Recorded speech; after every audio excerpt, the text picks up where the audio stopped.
ولو أننا نزلنا إليهم الملائكة وكلمهم الموتى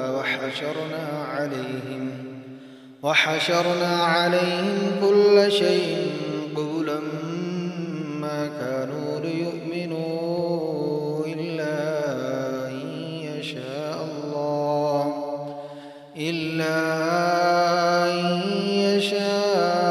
الله ولكن أكثرهم يجهلون.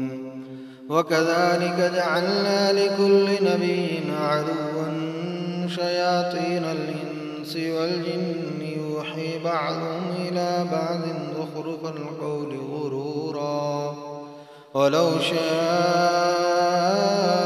ربك ما فعلوه فذرهم وما يفترون. ولتصغى إليه أفئدة الذين لا يؤمنون بالآخرة وليرضوه وليقترفوا ما هم مقترفون. أفغير الله يبتغي حكما وهو الذي أنزل إليكم الكتاب مفصلا والذين آتيناهم الكتاب يعلمون أنه منزل من ربك بالحق فلا تكونن من الممترين. وتمت كلمة ربك صدقا وعدلا لا مبدل لكلماته وهو السميع العليم. وإن تطع أكثر من في الأرض يضلوك عن سبيل الله إن يتبعون إلا الظن وإن هم إلا يخرصون. إن ربك هو أعلم من يضل عن سبيله وهو أعلم بالمهتدين. فكلوا مما ذكر اسم الله عليه بآياته مؤمنين. وما لكم ألا تأكلوا مما ذكر اسم الله عليه وقد فصل لكم ما حرم عليكم إلا ما اضطررتم إليه وإن كثيرا ليضلون بأهوائهم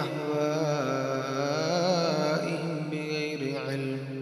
إن ربك هو أعلم بالمعتدين.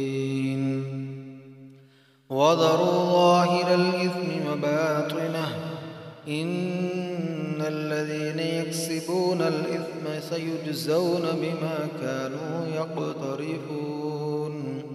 ولا تأكلوا مما لم يذكر اسم الله عليه وإنه لفسق وإن الشياطين ليوحون إلى أوليائهم ليجادلوكم وإن أطعتموهم إنكم لمشركون.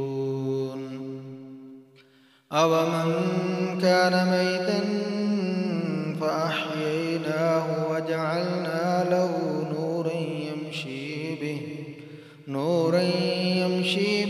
في الناس كمن مثله في الظلمات ليس بخارج منها كذلك زين للكافرين ما كانوا يعملون. وكذلك جعلنا في كل قرية أكابر مجرميها ليمكروا فيها وما يمكرون إلا بأنفسهم وما يشعرون.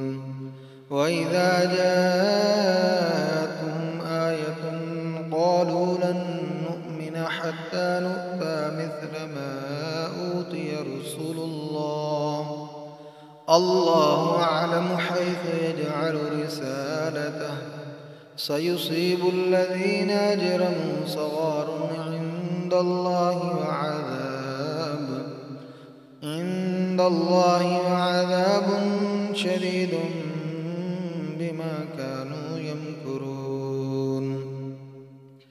فمن يرد الله أن يهديه يشرح صدره للإسلام ومن يرد أن يضله يجعل صدره ضيقا حرجا كأنما يصعد في السماء